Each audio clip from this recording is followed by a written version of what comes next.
Hello class 8।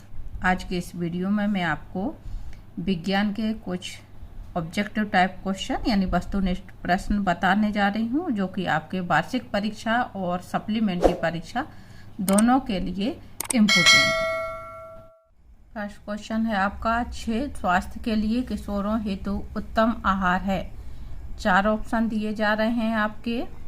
Chips, noodles, Coke पे, रोटी, दाल, सब्जियां, चावल, pizza, burger, pasta, chips, lemon P.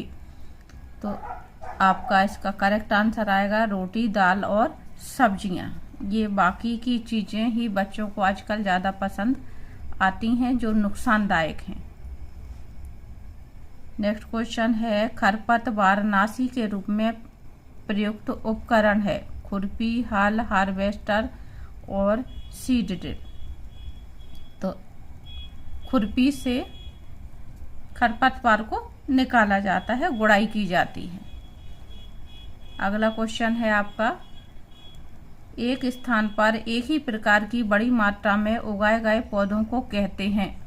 इसमें आएगा आपका करेक्ट आंसर फसल।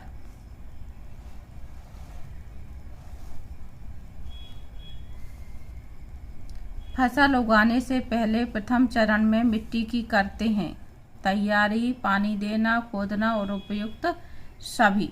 तो जवाब है आपका तैयारी।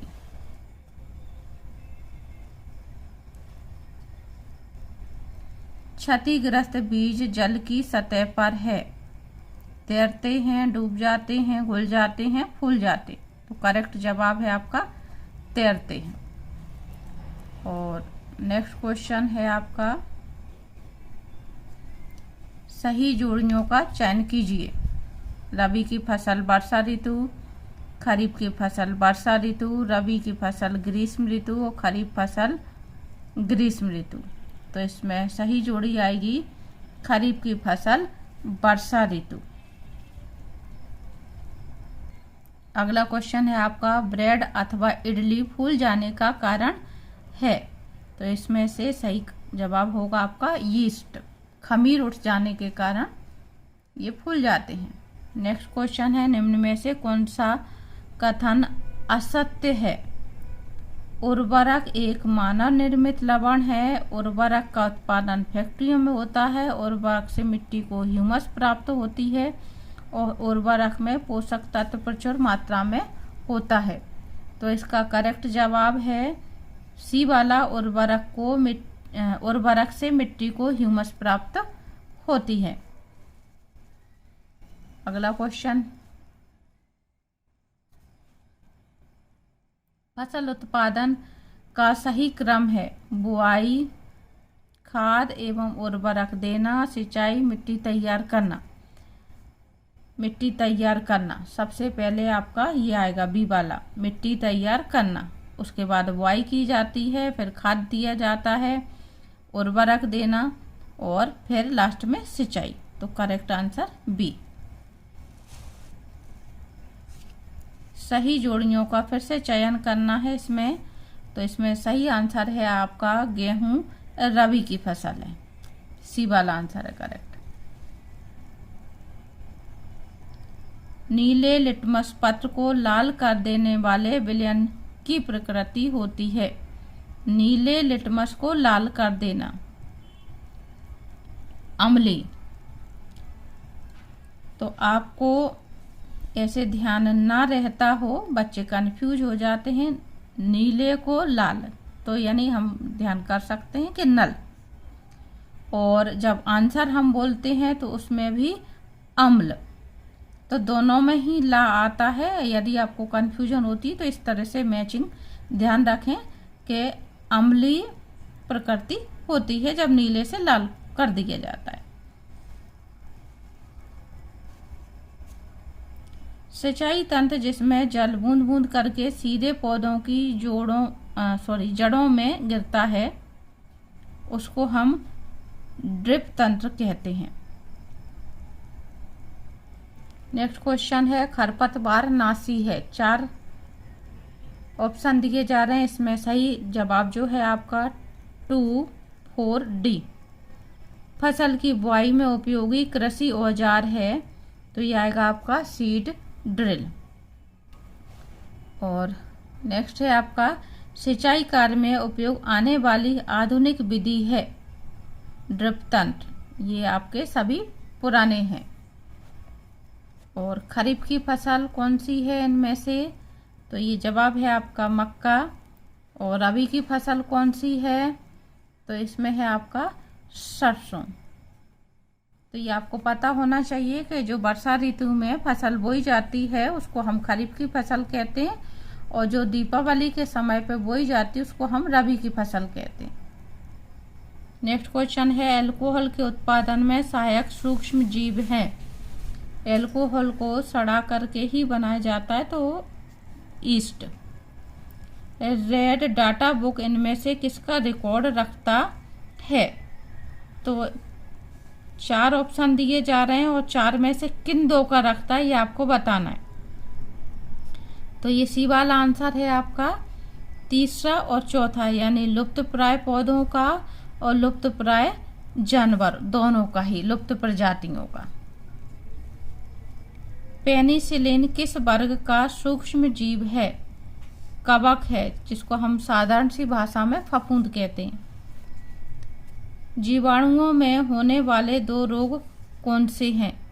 जीवाणुओं से होने वाले 2 रोग कौन से हैं? तो ये है आपका हैजा और टाइफाइड, जीवाणुओं से होने वाला रोग है। मलेरिया परजीवी का वाहक है। इसमें सीधा सा आएगा और कोई ऐसा शब्द है ही नहीं। मादा एनोफिलीज मच्छर, सबको मालूम है कि मलेरिया मच्छर से होता है। यहाँ पे यदि मच्छर में किसी और मच्छर का नाम दिया होता तो कंफ्यूजन होती फिर भी बच्चों को, लेकिन अभी आपको बहुत क्लियर दिया हुआ है। चीनी को अल्कोहल में परिवर्तित करने का प्रक्रम है। ये आपका आएगा किण्वन। मशरूम यानी कुकुरमुत्ता क्या है? प्रोटोजुआ, शैवाल, कवक और वायरस। मशरूम एक फफूंद है यानी कवक है। और भोजन के पोषक तत्व विभिन्न अंगों तक कैसे पहुंचते हैं? रक्त से। जल स्रोतों के पास फिसलन का प्रमुख कारण हरे रंग की काई होती है। काई क्या है? काई शैवाल है। और किस बीमारी से बचने के लिए टीका यानी वैक्सीन मुंह से दिया जाता है? तो बच्चों को पोलियो की दवा पिलाई जाती है, तो आपको याद होगा। नेक्स्ट है आपका सूक्ष्म जीवों को हम किस उपकरण की सहायता से देख सकते हैं? तो ये है आपका सूक्ष्मदर्शी। हैजा किस सूक्ष्म जीव के कारण होता है? अभी पीछे आ चुका है आपका जीवाणु। और अगला है आपका निम्न में से किस ईंधन का ऊष्मीयमान सबसे अधिक है? एलपीजी, बायोगैस, पेट्रोल, मिट्टी का तेल। तो एलपीजी का प्रयोग इसीलिए सबसे ज़्यादा किया जाता है घरों में क्योंकि उसका ऊष्मीयमान ज़्यादा है। नेक्स्ट क्वेश्चन, निम्न में से किस ईंधन का ऊष्मीयमान सबसे कम है? तो ये है आपका गोबर के उपले। और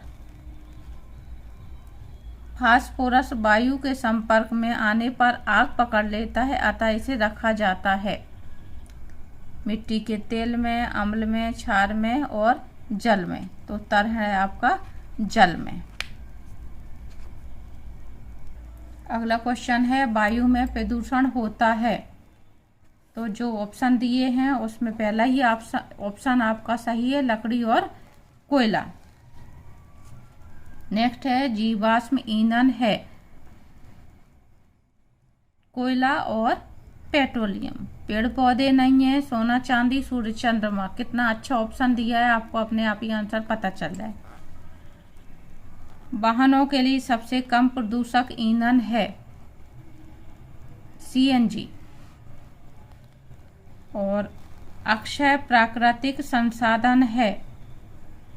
अब अक्षय प्राकृतिक संसाधन है, इसमें आपको चारों ऑप्शन बहुत अच्छे से ध्यान रखना है। इसमें सूर्य का प्रकाश, खनिज, प्राकृतिक गैस और कोयला, 4 चीजें दी जा रही हैं। यहाँ पे आपका सूर्य का प्रकाश जवाब है। हो सकता है अगर वो चेंज करें तो कुछ और शब्द इसकी जगह पे डाल दें।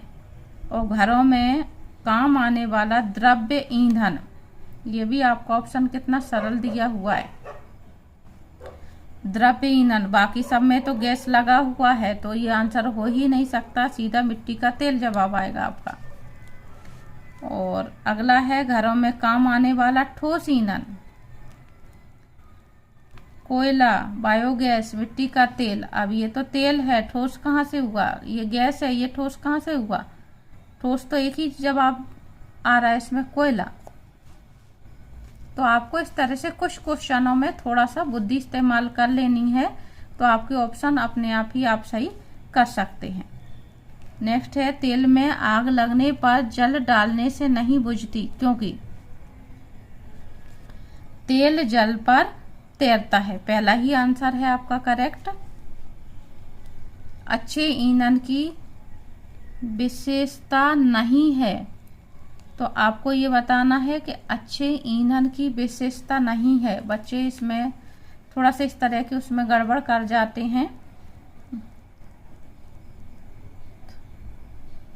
आसानी से उपलब्ध ये विशेषता है, अधिक मात्रा में ऊष्मा उत्पन्न करना ये भी विशेषता है, और जलने के उपरांत कई अवांछनीय पदार्थ छोड़ता है। ये सी वाला आंसर है आपका, क्योंकि जलने पर अवांछनीय पदार्थ नहीं छोड़ना चाहिए। इस बात को आप ऐसे ध्यान रख सकते हैं कि घरों में जब हम गैस जलाते हैं तो कुछ भी शेष नहीं बचता। अगर उसकी जगह पर ढेर सारा कचरा हो जाया करता, राख या कुछ और, तो लोग बाग परेशान होते। जलती हुई मोमबत्ती पर गिलास उल्टा रखने से कुछ समय बाद मोमबत्ती बुझ जाती है। इसका कारण है ऑक्सीजन की अनुपलब्धता। पहला ही आंसर इसका करेक्ट होगा। ऑक्सीजन किसी भी चीज को दहन में, जलने में सहायक होती है। यदि ऑक्सीजन उसमें नहीं उपलब्ध होगी, ऑक्सीजन की सप्लाई कट कर दी जाए तो आग अपने आप बुझ जाती है। नेक्स्ट क्वेश्चन, कोयले के अपूर्ण दहन से मुख्यतः कौन सी विषैली गैस बनती है? तो कोयले से एक ही विषैली गैस बनती है, वो है आपकी कार्बन मोनोऑक्साइड। अगला क्वेश्चन, निम्न में से सही युग्म नहीं है? सही युग्म नहीं है, इस बात को ध्यान में रखना है आपको। तो इसका करेक्ट आंसर है बटुमेन मोमबत्ती और वैसलीन बनाने में।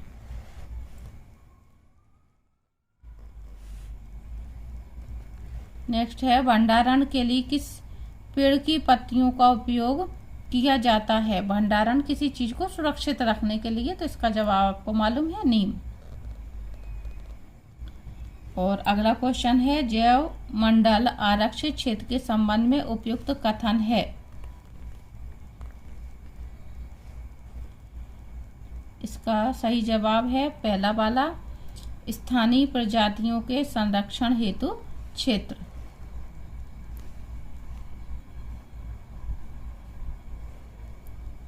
कौन सा प्राणी सर्वाहारी है? यहाँ पे आपको ये ऑप्शन ध्यान करना है, क्योंकि कई बार ऑप्शन बदल दिए जाते हैं तो आंसर बदल जाता है। हिरण सिर्फ शाकाहारी होती है, शेर सिर्फ आपका मांसाहारी होता है, गाय सिर्फ शाकाहारी है, तो मनुष्य ही ऐसा है जो सर्वाहारी है, यानी मांस भी खाता है और हरी चीजें भी खाता है, शाकाहारी भी होता है, मांसाहारी भी होता है। टेडपोल किस प्रक्रम द्वारा वयस्क में विकसित होता है? तो ये आएगा आपका कायांतरण। अमीबा में प्रजनन होता है द्विखंडन द्वारा, बी वाला आंसर। अलैंगिक जनन होता है, एक ही जवाब दिया है, हाइड्रा में। बाकी ये सब तो आपको मालूम है इनका। लैंगिक हार्मोन को नियंत्रित करने वाली ग्रंथि का नाम क्या है? तो इसका सही जवाब है पीयूष ग्रंथि। और अगला है, स्त्रियों में जनन आयु का प्रारंभ उस समय होता है जब उनमें 4 ऑप्शन दिए जा रहे हैं। ऋतुस्राव प्रारंभ होता है। मनुष्य में जनन प्रक्रम का सही अनुक्रम है, यहाँ पे इन 4 के आधार पे इन चारों में से आपको ऑप्शन छांटना था, तो आ बा सा दा, ये ए वाला आंसर आएगा। सबसे पहले आ, फिर बा, फिर सा और फिर दा।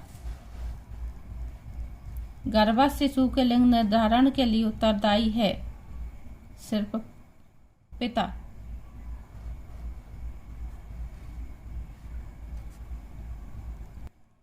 नेक्स्ट है आंतरिक निषेचन होता है तो मादा के शरीर के अंदर।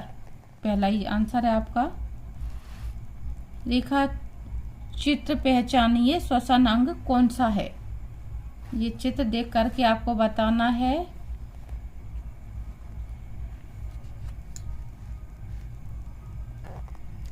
इसमें कौन सा श्वसन अंग है, ये पूरा चित्र बताया जा रहा है आपको। पहला, दूसरा ये, तीसरा ये और चौथा ये। तो आपका जो 2 नंबर का है फेफड़े, ये दिखाई दे रहे हैं, ये आपके फेफड़े हैं, ठीक है। ये अग्नाशय है, ये आपका लीवर है। इस तरह से आपका आंसर नंबर 2 सही है। थैली नुमा आकार है, मेरा खाना पचाना काम है, मेरा बताओ मैं कौन हूँ। तो ये आएगा आपका आमाशय। थैली नुमा आकार है, ऊपर चित्र में ही बताया जा रहा है आपका, ये थैली नुमा आकार है, ये आमाशय है आपका। और अगला है पाचन तंत्र में अंगों का सही क्रम कौन सा है, किस क्रम से भोजन पचता है। तो सबसे पहले आमाशय में पहुंचता है, फिर छोटी आंत में और तब बड़ी आंत में। स्वस्थ मानव शरीर का तापक्रम कितने डिग्री सेल्सियस होता है। 37 डिग्री सेल्सियस। डिग्री में पूछा जा रहा है ये, तो आपको डिग्री में बताना है 37 डिग्री सेल्सियस। और हम जो थर्मामीटर से बुखार नापते हैं वो आपका होता है फ़ारेनहाइट में, तो वो होता है 98.45। अलग अलग लोगों का मामूली सा डिफरेंस हो सकता है उसमें। नेक्स्ट है कुएं से पानी से भरी बाल्टी को खींचने में किस प्रकार का बल कार्य करता है। 4 दिए हैं आपका, तो इसमें आएगा पेशी बल। धनुष को खींचने के लिए धनुर्धर द्वारा लगाए गए बल का उदाहरण है, तो ये आपका ये भी पेशी बल का ही उदाहरण है। प्रति एकांक क्षेत्रफल पर लगने वाला बल कहलाता है, ये दाब कहलाता है। प्रति एकांक क्षेत्रफल पर लगने वाला बल दाब कहलाता है। आप दाब की परिभाषा लिख सकते हैं इस तरीके से। जब कांच की छड़ को रेशम के कपड़े से रगड़ते हैं तो छड़ क्या होती है, धनावेशित हो जाती है। और कुएं से पानी निकालते समय हमें रस्सी को करना पड़ता है, खींचना, ढकेलना, छोड़ना और पकड़ना, तो खींचना पड़ता है। एक आवेशित वस्तु दूसरी अनावेशित वस्तु को करती है आकर्षित। वायुमंडल में प्रवेश करने पर उल्का पिंड जलता हुआ चमकदार किस कारण दिखाई देता है।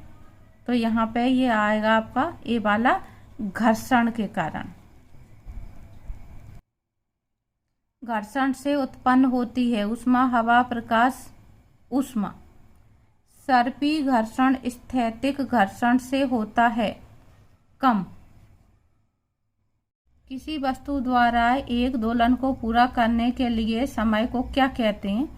इसमें आएगा आपका आवर्तकाल, यानी ये आप आवर्तकाल की परिभाषा लिख सकते हैं।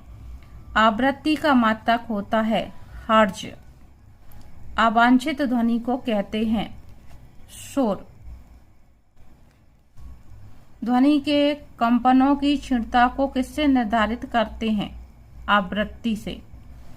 ध्वनि संचरित हो सकती है, तीनों आएगा आपका, ठोस, द्रव और गैस, तीनों में। संचरणी रोगों का मुख्य वाहक है घरेलू मक्खी। प्लाज्मोडियम सूक्ष्म जीव किस वर्ग का है? तो ये आंसर है आपका प्रोटोजोआ। और निम्न में से किसकी संरचना अक्रिस्टलीय है? काजल की। जलीय दस्त होना निम्नलिखित रोगों का लक्षण है। जलीय दस्त का मतलब यहाँ पे पतले दस्त होना। हैजा का। कीट की हानिकारक अवस्था है। लार्वा। दहन के लिए आवश्यक गैस है ऑक्सीजन। शरीर के विभिन्न भागों में ऑक्सीजन कौन पहुंचाता है? हीमोग्लोबिन। सजीव और निर्जीव में कौन सी समानता है? दोनों में वजन होता है। अगला, लोहे में जंग लगने का कारण है ऑक्सीजन तथा नमी। सी वाला आंसर। फ्लैजिला एवं सीलिया जैसी संरचनाएं किस कार्य हेतु उपयोग में लाई जाती हैं? तो ये है जवाब आपका प्रचलन हेतु। कौन सा घटक सजीव है? पत्थर, पेंसिल, पंख और वृक्ष। वृक्ष को, पेड़ पौधों को सजीव माना जाता है। कौन सा पक्षी घोंसला नहीं बनाता है? कोयल। टीकाकरण एवं स्वास्थ्य की जानकारी हेतु कहाँ जाना चाहिए? स्वास्थ्य केंद्र। वर्षा में कौन सहायक है? वृक्ष। घेंघा रोग किसकी कमी से होता है? आयोडीन। आंख में कचरा जाने पर क्या प्राथमिक उपचार करना चाहिए? आंख को ठंडे पानी से धोना चाहिए। रेगिस्तान में पाई जाने वाली वनस्पति में कौन सी विशेषता होती है? उसकी कांटेदार पत्तियां होती हैं। बी वाला आंसर है आपका। वह क्षेत्र जिसमें जंतु अपने प्राकृतिक आवास में संरक्षित होता है कहलाता है अभयारण्य। किस परिवर्तन के कारण प्रवासी पक्षी सुदूर क्षेत्रों से पलायन करते हैं? जलवायु परिवर्तन के कारण। प्रकाश संश्लेषण की क्रिया में निकलने वाली गैस का नाम क्या है? ऑक्सीजन। यहाँ पे आप उल्टा पूछ सकते हैं। प्रकाश संश्लेषण की क्रिया में निकलने वाली गैस ऑक्सीजन है, और यदि ये पूछा जाए कि उपयोग में आने वाली कौन सी गैस है प्रकाश संश्लेषण की क्रिया में, तो कार्बन डाइऑक्साइड। कार्बन डाइऑक्साइड का वो लोग प्रयोग करते हैं और ऑक्सीजन को निकालते हैं। निम्न में से कौन सा रासायनिक परिवर्तन है? दूध से दही बनना। रासायनिक और भौतिक परिवर्तन में यदि आपको अंतर करना है तो ये बात ध्यान रखें कि भौतिक परिवर्तन में हम चीज को उसी रूप में रखते हैं, हम यानी मिटाल के उसको बनाना चाहें तो वही रूप रह सकता है, बना सकते हैं। लेकिन रासायनिक परिवर्तन में ऐसा नहीं हो सकता। हम दूध से दही बना सकते हैं, दही से हम दूध नहीं बना सकते। बर्फ का पिघलना, बर्फ पिघल गई, हम वापस से उस पानी को बर्फ बना सकते हैं। तो आपको ये ध्यान रखना है कि रासायनिक परिवर्तन है दूध से दही बनाना। तो आप इस तरह से मैंने जो उदाहरण दिया ध्यान रख सकते हैं यदि आपको कन्फ्यूजन होती। अवतल लेंस द्वारा बनने वाला प्रतिबिंब की प्रकृति होती है? इसका जवाब होगा वास्तविक एवं उल्टा। अगला क्वेश्चन, हीरा कठोर क्यों होता है? चतुष्फलकी संरचना के कारण। आप क्वेश्चन ये पूछ सकते हैं कि हीरा की बनावट कैसी होती है। तो यदि आपने आंसर बहुत अच्छे से याद करा तो इसको आप उस रूप में भी ढूंढ लेंगे या लिख लेंगे। पानी के अणु सूत्र H2O में हाइड्रोजन एवं ऑक्सीजन के कितने परमाणु होंगे? अब आपको यहीं से समझ में आ रहा है H2O लिखा हुआ है तो हाइड्रोजन के 2 और ऑक्सीजन का 1।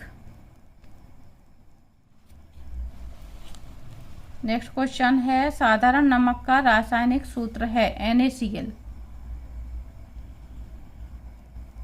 चित्र में किस प्रकार का प्रतिबिंब बन रहा है? तो ये जवाब है आभासी एवं छोटा। यहाँ पे ये वस्तु बड़ी दिखाई दे रही है और ये छोटा।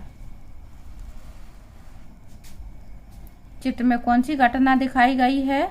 परावर्तन की घटना को दिखाया गया है। निम्न में से कौन सा प्रतिजैविक है? स्ट्रेप्टोमाइसिन। एक युग्मनज में पाए जाने वाले केंद्रकों की संख्या होती है 1। निम्न में से किस वाक्य ध्वनि की आवृत्ति न्यूनतम होने की संभावना है? छोटे लड़के की। तो ये थे आपके ऑब्जेक्टिव टाइप क्वेश्चन जो मैंने आपके लिए इम्पोर्टेंट थे वो बताए। उम्मीद करती हूँ आपको समझ में आ गए होंगे। ये क्वेश्चन आपकी परीक्षा के लिए बहुत ज़्यादा इम्पोर्टेंट हैं, तो आप थोड़ा सा ध्यान से करें। मैंने बीच बीच में जो बात समझाई है कि इसको किस तरीके से चेंज करके पूछ सकते हैं, तो वो बात आपके सभी क्वेश्चन के लिए लागू होती है, तो आप थोड़ा सा ध्यान से करें। वीडियो पसंद आया आपको तो वीडियो को लाइक कर दें, और चैनल पर पहली बार जुड़ रहे हैं तो चैनल को सब्सक्राइब कर लें, जिससे आगे आने वाले वीडियो आपको आसानी से मिल सके।